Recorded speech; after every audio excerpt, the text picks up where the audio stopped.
င်္ဂလာပါကျွန်တော်ဒီ 3D artist တယောက်ဖြစ်ပြီးတော့ကျွန်တော်နာမည်ကတော့တယောက်ခိုင်ပါဒီဗီဒီယိုကတော့ကျွန်တော်ဒီ ZBrush ကိုမှစလေးလာမဲ့သူတွေ 3D ကိုခုမှစလေးလာမဲ့သူတွေပါနော်တို့တစ်ပြက်တော့ဒီ ZBrush ကိုခုမှစလေးလာမဲ့သူတွေအတွက်ဒီရဲတယ်ပေါ့နော် ZBrush ကဘာလုပ်တဲ့ software လဲဆိုတော့ကျွန်တော်တို့ဒီ character တွေ 3D character တွေ game character တွေနောက်ဒီ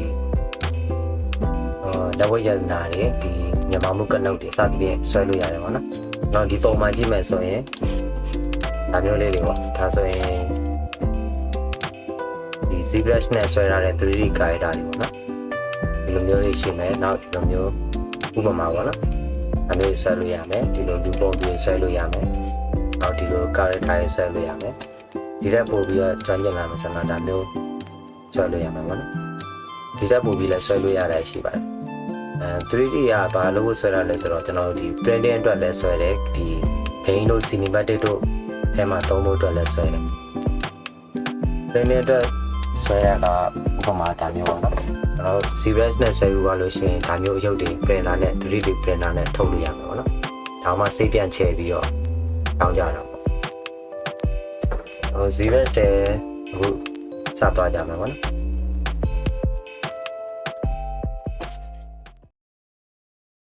ZBrush ရှယ်ဝင်လိုက်မယ်ဆိုလို့ရှိရင်ဒါမျိုးတွေ့ရလိမ့်မယ်ကျွန်တော်ဒီ live box ကိုပိတ်မယ်ဆိုရင်ဒီအပေါ်ဆုံးရဲ့ဒီ live box ကိုနှိပ်လိုက်လို့ရမယ်ဒီတော့ကျွန်တော်တို့ဒီ ZBrush ထဲရောက်မယ်ဆိုရင် menu တွေအများကြီးရှိနေလိမ့်မယ်ခေါင်းတော့ဖြုတ်သွားကြမလို့ပါဘူးမစလေ့လာမဲ့သူတွေအတွက်ဆိုရင်တော့ဒီ simple press ဆိုရအားလေးကိုနှိပ်လိုက်နှိပ်ပြီးတော့ဒီ sphere 3D ကိုနှိပ်လိုက်မယ်နှိပ်ပြီးကျွန်တော်တို့ဒီ canvas ပေါ်မှာပဲဒီဖဲအောင်ပေါ့နော်ဒီ canvas ပေါ်မှာကလစ်တစ်ချက်ထောက်ပြီးတော့ press ဆွဲလိုက်ပြီးကျွန်တော်တို့ဒါကိုဘာမှလုပ်လို့မရသေးဘူးကျွန်တော်ဒီ edit mode ကိုတောင်းမှရမယ် edit mode ကဒီပုံမှာရှိဒီ menu အပေါ်ကဒီ menu လေးမှာရှိမယ်ကျွန်တော် keyboard ကနေ T ကိုနှိပ်လိုက်မယ်ဆိုလဲရတယ်ပြီးကျွန်တော်တို့ဒီလက်ရှိဒီ sphere မှာဘာမှ coding လုပ်လို့မရဘူးเนาะZBrush ကဘာလုပ်တာလဲဆိုတော့ကျွန်တော်တို့ဒီ digital sculpting ပေါ့ဒီကလေးကိုဒီရှွန်လုံးပေါ်မှာကျွန်တော်တို့ကပပုထူတာပေါ့နော် digital computer နဲ့ဒီလိုပပုထူမှာပေါ့ဒီတော့ကျွန်တော်ဒီ sphere မှာဘာမှလုပ်လို့မရသေးဘူးကျွန်တော်ဒီ sculpting လုပ်မယ်ဆိုရင် make polymer 3D သွားလုပ်မှရဒီ 2 step မှာရှိတယ် make polymer 3D ကိုနှိပ်လိုက်မယ်နှိပ်လိုက်ပြီဆိုရင်ကျွန်တော်တို့ sculpting စလုပ်လို့ရအမျိုးပါနော်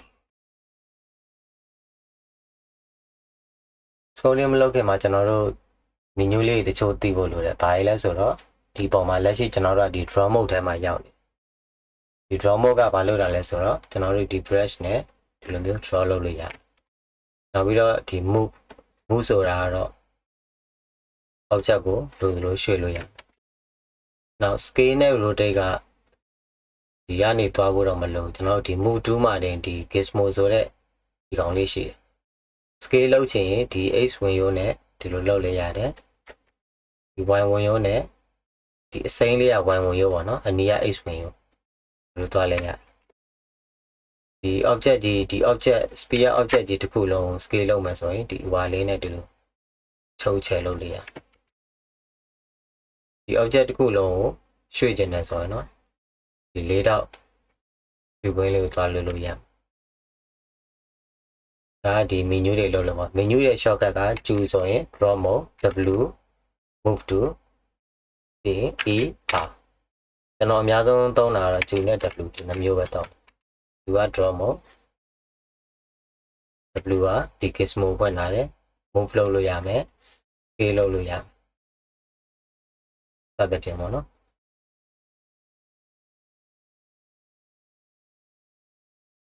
ပြီးသွားပြီဆိုရင်တော့ကျွန်တော်ဒီ brush side လေးကိုကျွန်တော်ခုနလောက်လိုက်သလို space bar ကိုနှိပ်ပြီးတော့ဒီ draw side ပေါ့နော်ဒီ draw side ကိုကြီးသေးလုပ်လို့ရနောက်တစ်ခုကကျွန်တော်ဆွဲနေတဲ့ဒီ 3D object ကို rotate လုပ်မယ်ဆိုရင်ဒီလှည့်မယ်ဆိုရင်ဒီ canvas ကိုတစ်ချက်ထောက်ပြီးတော့ဒီလိုမျိုးလှည့်လို့ရဒီလမ်းဆောင်တော့မြင်ရမှာမဟုတ်ကျွန်တော်ဒီဘက်က line လေးဒီ poly group လေးကိုဖွင့်ပေးထားမယ်နော်ဒါဆိုရင်တော့ဒီမှာ canvas ကိုထောက်ပြီးတော့ rotate လိုက်ရင်မြင်ရလိမ့် နောက်တစ်ချက်က keyboard ကနေ order ကိုဖိပြီးတော့ canvas ကိုတစ်ချက်ထောက်ပြီး order ကိုလှော့လိုက်ပြီးတော့ဒီ drawing tablet ပေါ်မှာပဲနီးဝေးသွားလို့ရပြီးရင်ဒီ object ကိုရွှေ့ချင်တယ်ဆိုတော့ order ကိုဖိပြီးတော့ဒီ canvas ကိုထောက်ပြီးတော့ဒီလိုလိုသလိုနေရာရွှေ့လို့ရနောက်တစ်ခုပြောချင်တာကကျွန်တော်ဒီ geometry ဒီ side view ဟာကိုတစ်ချက်ဖွင့်ထားမယ်နော်လောလောဆယ်တော့သိဖို့မလိုပါဘူးဒီ position ကိုတစ်ချက်ပြချင်တော့ဒီ canvas ကနေဒီလို order ဖိပြီးတော့ဒီလိုရွှေ့လိုက်အချိန်မှာဒီ position ရဲ့ဒီ number တွေကဘာမှပြောင်းမသွားဘူးကျွန်တော်တို့ကဒီ move to ကနေပြီးတော့ဒီလိုရွှေ့လိုက်မယ်ဆိုရင်တော့ကျွန်တော်ဒီ x ဝင်ရိုးပြောင်းသွားတယ် y ကိုရွှေ့ရင် y ဝင်ရိုးပြောင်းသွားမယ်ပြီးတော့ z ဒီအပြောင်းလေး z ဝင်ရိုးပြောင်းရင်ဒီ z position တွေပြောင်းသွားမှာပေါ့နော်ဒါဒီ move to ရဲ့ position ဟိုနဲ့ဒီ move to နဲ့ဒီဘက်က canvas ပေါ်မှာ order ထောက်ပြီးတော့ရွှေ့တာနဲ့မတူဘူးဆိုတော့ပြောပြ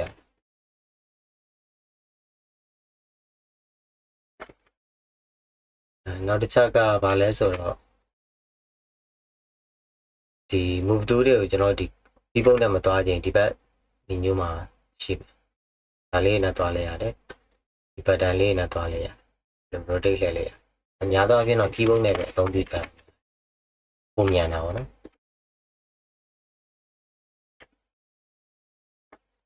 နောက်ဆိုတော့ဒီ draw mode နဲ့ဒီ move to scale rotate ကိုတမ်းမြင်တော့သိလာပြီတဲ့ဒီကျွန်တော်တို့ဘာသွားမလဲဆိုတော့ဒီဘက်ကဒီ side bar ထဲမှာ subto ထဲမှာကျွန်တော်လက်ရှိဒီမှာ sphere လေးတစ်ခုခေါ်ထားတယ်ဒီဘက်မှာလည်း layer မှာလာပေါ်နေကျွန်တော်နောက်ထပ် sphere အပြင်တခြားဟာတွေထပ်ထည့်ကြည့်မယ်တခြားတွေထပ်ထည့်မယ်ဆိုတော့ဒီဘက်အောက်မှာအပန်းနဲ့ insert နှစ်မျိုးရှိတယ်ကျွန်တော် insert ကိုယူလိုက်မယ်ဆိုလို့ရှိရင်ဒီမှာ cylinder sphere tube ကုန်အမျိုးမျိုးရှိမယ်ကျွန်တော်တို့ဒီ cylinder လေးတစ်ခုထည့်လိုက်မယ်ထည့်ပြီးတော့ keyboard ကနေ order ဖိမယ် canvas ကိုထောက်ပြီးတော့ order ကိုလွတ်ပြီးတော့ဆွန်းဆွဲလိုက်မယ်ပြီးရင် order ထောက် canvas ကိုထောက်ပြီးနည်းနည်းရွှေ့လိုက်မယ်ဒါတွေကသူ့ရဲ့ position တွေမပြောင်းပါဘူးเนาะကျွန်တော် canvas ပေါ်မှာပဲအလုပ်လုပ်နေဒီ object ရဲ့ position တွေ scale တွေဆွန်းနေဘာမှပြောင်းမသွားဘူးကျွန်တော်တို့ keyboard ကနေ W နှိပ်လိုက်မယ်ဒီ H menu ကနေပြီးတော့ move to နဲ့ရွှေ့လိုက်ဒါဆိုရင်တော့ဒီမှာ number လေးတွေပေါ်လာတယ်သူရဲ့ H menu position တွေပြောင်းသွားတယ်နောက် canvas ကနေဒီလိုရွှေ့ရတယ်မတူဘူးเนาะနောက်တစ်ချက်ကနောက်ထပ်ကျွန်တော်တို့ insert ထည့်ယူမယ်ဒီတစ်ခေါက်တော့ tube လေးတစ်ခုယူလိုက်မယ် tube ကိုလည်းအဲ့လိုပဲဒီ gizmo နဲ့ H menu တိုင်းနေရာရွှေ့လိုက်မယ်ပြီးရင် keyboard ကနေ order ထောက် canvas ကိုထောက် order ကိုလှုပ်ပြီးတော့ဆွဲလိုက်မယ်ပြီးရင် order ထောက် canvas ကိုထောက်ပြီးတော့နေရာရွှေ့လိုက်မယ်ပြီးကျွန်တော်နောက်တစ်ခုပြချင်တာဒီ append နဲ့ insert ဘာကွာလဲပေါ့နော်ဒီ append ကကြတော့ဘယ်လိုပြောမလဲဆိုတော့ကျွန်တော်တို့ဒီ sphere ကိုဆက်လက်မှတ်ထားတယ်ဒီလို append နဲ့ထည့်မယ်ဆိုလို့ရှိရင်သူကဘယ်လိုဖြစ်လဲဆိုတော့ဒီ layer တွေရဲ့ဟိုးအောက်ဆုံးနောက်ဆုံးကိုသွားရောက်တယ် insert နဲ့ထည့်မယ်ဆိုရင်ဒီ sphere ကိုဆက်လက်လောက်ထားရင် sphere ရဲ့အောက်ကိုရောက်တယ်ဒီ cylinder ကိုဆက်လက်မှတ်ထားရင် cylinder ရဲ့အဒီအောက်ကိုရောက်တယ်ကျွန်တော်နမူနာပြခြင်းဒီ sphere ကိုနှိပ်လိုက်မယ် append လုပ်မယ်ဒီ ring လေးတစ်ခုယူလိုက်ရင် ring က append လုပ်တဲ့အတွက်နောက်ဆုံးရောက်သွားမယ်ဒီကိုရောက်သွားမယ်အဲ့လိုမဟုတ်ကျွန်တော်တို့ကဒီ sphere ကိုနှိပ်မယ် insert လုပ်မယ်ဆိုရင်ဒီ ring လေးကိုနှိပ်လိုက်ရင် ring ကဒီ sphere ရဲ့အောက်ကိုရောက်သွားဒါဒီ append နဲ့ insert ကွာတာကိုပြတာနောက်တစ်ချက်ကကျွန်တော်တို့ဒီ set 2တွေကနမူနာထည့်ပြတာမလိုတော့ဘူးဆိုရင်ကျွန်တော်တို့ကဒီ select လုပ်မယ် select လုပ်ပြီးတော့ delete နဲ့ delete all နှစ်မျိုးရှိတယ် delete ကိုနှိပ်မယ်ဆိုရင်ဒီ layer လေးတစ်ခုပဲပြတ်ဒီ object လေးတစ်ခုပဲပြတ် delete all နှိပ်မယ်ဆိုရင်တော့ဒီ layer တွေအကုန်ပြတ်သွားမှာเนาะကျွန်တော်လက်ရှိလုပ်နေတဲ့ဒီ project ကအကုန်ပြတ်သွားမှာပေါ့ဒီ batch မှာတစ်ခု delete ထားမှာကျွန်တော် delete နှိပ်လိုက်တယ်ပြီး okay နှိပ်လိုက်တယ်ဒီဖြတ်လိုက်ပြီဆိုတာနဲ့ဒီ new က undo ပြန်ခေါ်လို့မရတော့အဲ့ဒါတော့ delete ထားနောက်တစ်ချက်က delete all နှိပ်ရင်တော့အကုန်ပြတ်သွားမှာ delete all တော့ကျွန်တော်မနှိပ်ပြတော့နောက်တစ်ချက်ဒီ delete နှိပ်လိုက်မယ်သူကဖြတ်မှာလားတေချာထပ်မိတယ် okay နှိပ်လိုက်ရင်တော့ပြတ်သွားလိမ့်မယ်ကိုကမဟုတ်ဘူး always ကိုသွားနှိပ်လိုက်ရင် နှိမ့်လိုက်မယ်ဆိုရင်နောက်တစ်ခေါက်ဒီ object ကိုထပ်ပြတ်မယ်ဆိုရင်သူကမမေးတော့ဘူးတခါလေးပြတ်သွားအဲ့တော့နည်းနည်းသတိထားမယ်တော့ဒီဟာပါထပ်ပြတ်လိုက်အခုနောက်တစ်ခုကျွန်တော်မပြခင်မှာကျွန်တော်အရင်ဆုံးပြောခဲ့တာကဒီ sphere ခေါ်တယ် sphere ထည့်တဲ့အချိန်မှာသူက pragmatic ဆိုတာကဘာလဲဆိုတော့ကျွန်တော် scoping လုပ်လို့မရဘူးအဲ့လောက်ပဲတည်တိုင်းရဒီ pragmatic ပေါင်းနေပြီးကျွန်တော်တို့ scoping လုပ်မယ်move တွေ shape တွေပြောင်းမယ်ဆိုလို့ရှိရင်ကျွန်တော်တို့က make polymer 3D မဖြစ်မနေလုပ်ရတယ် make polymer 3D လုပ်လိုက်ပြီဆိုတော့မှကျွန်တော်တို့ကဒီ polymer 3D ဒီ sphere ပေါ်မှာကျွန်တော်တို့က scoping လုပ်လို့ရမယ်လို့သူတို့ shape တွေပြင်လို့ရနောက်တစ်ဒါဒီ make polymer 3D ချောင်းပါနော်ပြီးရင်ကျွန်တော်ဒီ draw mode တို့ move တို့ scale တို့ရှင်းပြတယ်နောက်ဒီ canvas ကနေထောက်ပြီးတော့ဒီလိုတို့လို rotate လှည့်တာတွေဆွန်းဆွဲတာတွေပြီးနေရာရွှေ့တာရှင်းပြတယ်ဒီ canvas ကိုထောက်ပြီးတော့ rotate လှည့်တာတွေဒီဆွန်းဆွဲတာတွေနေရာရွှေ့တာတွေကဒီ gizmo ကသွားတာနဲ့မတူဘူး gizmo ကသွားလို့ရှိရင်ကျွန်တော်သူ့ရဲ့ x y z ဒီဝင်ရိုး position တွေပြောင်းသွားတယ်ဒီ canvas မှာသွားရင်တော့မပြောင်းပါဘူးဥပမာပြရရင်ဒီ floor ဖွင့်နိုင်ပြီးသားတယ်ကျွန်တော်တို့ order ကိုဖြည့်ပြီးတော့ဒီမှာရွှေ့လိုက်ရင်ဒီ body တစ်ခုလုံးရွှေ့လာတာပေါ့နော်ဒီ canvas ဒီတစ်ခုလုံးရွှေ့လာအဲဒီ gizmo ကနေသွားမယ်ဆိုရင်တော့ဒီ object တစ်ခုပဲရွှေ့လာလောက်ဆိုတော့သဘောပေါက်ပါတယ်ကျွန်တော်တို့ဒီ flow ပြန်ပိတ်လိုက်မယ်ပိတ်ပြီးတော့ဒီ line လေးပေါ်နေတာ color ပေါ်နေတာတစ်ချက်ကဒီမှာ polyglue နော်ဒီဘက်ကဒီ line နဲ့ face ဆိုတဲ့ဒီ poly လို့လေ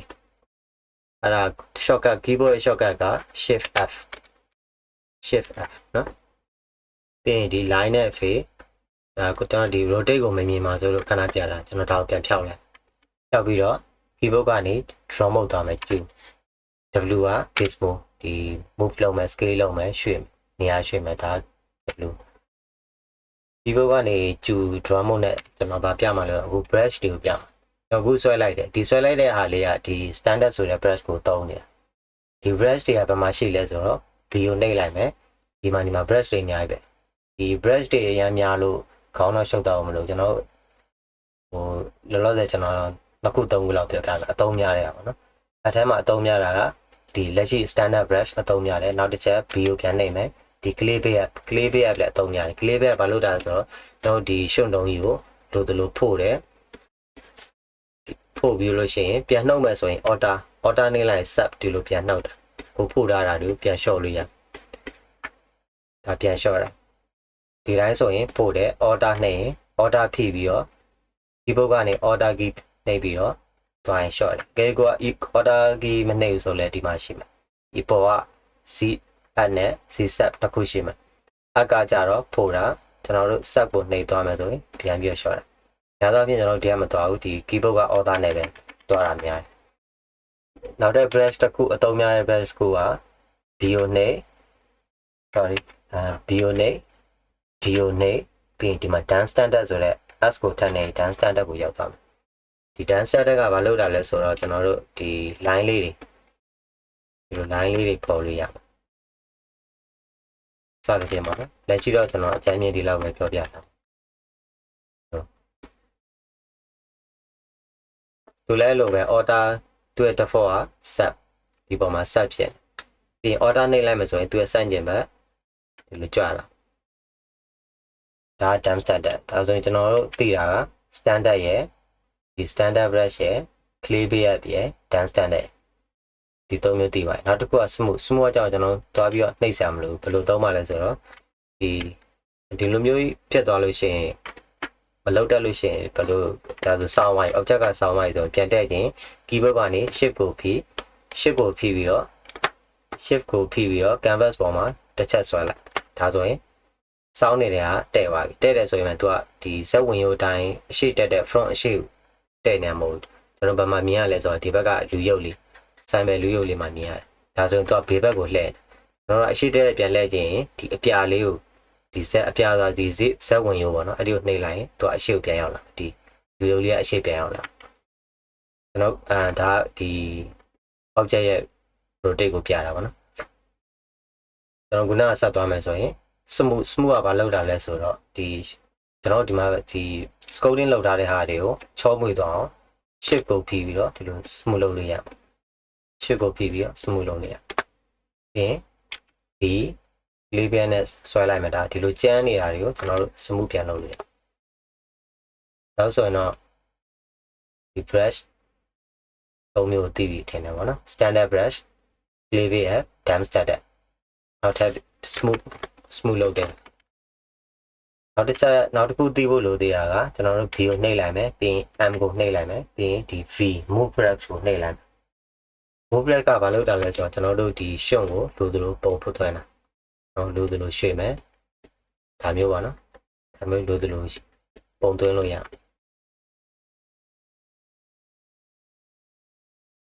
ဒါကျွန်တော်တို့အသုံးများတဲ့ brush တွေကဘာရှိမလဲဆိုတော့ standard label app damp standard နောက်ပြီးတော့ move brush ဒီ brush တွေကအသုံးများတယ်ပေါ့နော်တခြားဒီ brush လည်းကျွန်တော်နောက်တစ်ဖြည်းဖြည်းနဲ့ဂျုံလို့ပြောပြပြီးတော့လက်ရှိမှာကျွန်တော်တို့နမူနာတစ်ခုပြမယ်ဆိုရင် insert ဒီတစ်ခုပြန်ယူမယ်ဒီကောင်ကဒီမှာဖြတ်ချင်လိုက်ရတယ်မကိုမမြင်ချင်းဒီမျက်လုံးပိတ်ထားလိုက်ရမျက်လုံးပိတ်ထားလိုက်ရင်သူ့မမြင်တော့မျက်လုံးဖွင့်ပိတ်လေး Photoshop ရဲ့ layer လိုပဲเนาะပိတ်ထားလို့ရမယ်ကျွန်တော်ဘာလို့မှလဲဆိုတော့ဒီ move brush နဲ့ဒီကောင်လေးကိုပုံပေါ်ကြည့်မယ်ပုံပေါ်ကြည့်မယ်ဆိုရင်ကျွန်တော်နောက်တစ်ခုပြောချင်တာ symmetry ကျွန်တော်ဒီတိုင်းဆွဲလိုက်မယ်ဆိုရင်တစ်ချမ်းရွက်ပါလာမယ်လို့ဘယ်ညာကိုကတခါတည်းတညီတည်းဖြစ်ချင် keyboard ကနေ H ကိုနှိပ်လိုက်တာနဲ့ဒီမှာအဆက်လေးနှစ်ဆက်ဖြစ်သွားမယ် H ကိုပြန်နှိပ်လိုက်ရင်ပိတ်သွားမယ်နောက်တဲ့ H ကိုပြန်နှိပ်လိုက်ရင်ဒီလို symmetry mirror ဖြစ်သွားမယ်ပေါ့နော်အဲ့ဖြစ်သွားကြောဆွဲလိုက်ရင်တညီတညာတယ်ဘယ်ညာပါလာမယ်ကျွန်တော်ခေါင်းရှိတ်တွေလည်းလူပုံခေါင်းရှိတ်တွေလည်းဒီလိုမျိုးပဲဒီ brush ဒီ draw side ကကျွန်တော် keyboard ကိုဖိပြီးတော့ဒီမှာချိန်လို့ရတယ်နော်အဲ့နဲ့ချိန်ပြီးတော့ဒီလိုမျိုးလိုသလိုပုံဖော်သွားလို့ရတယ်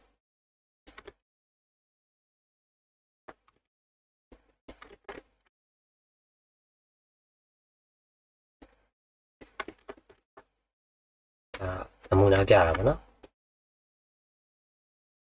ဒါမျိုးပေါ့ဒါမျိုးကျွန်တော်တို့ပုံဖော်သွားလို့ရတယ်နောက်ကလေးဘေးရက်နဲ့လိုသလိုပုံဖော်သွားလို့ရတယ်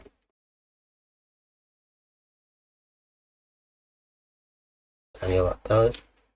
မှာ draw side ဒီလိုချိန်လို့ရတယ်တခြားဒီ setting တွေကတော့ကျွန်တော်တဖြည်းဖြည်းနဲ့ပြောပြအောင်မယ်လက်ရှိမှာတော့အကုန်လုံးပြောလိုက်ရမ်းရှုပ်သွားမှာဆိုလို့ဒီလောက်နဲ့ပဲဆက်လိုက်တော့မယ်နော်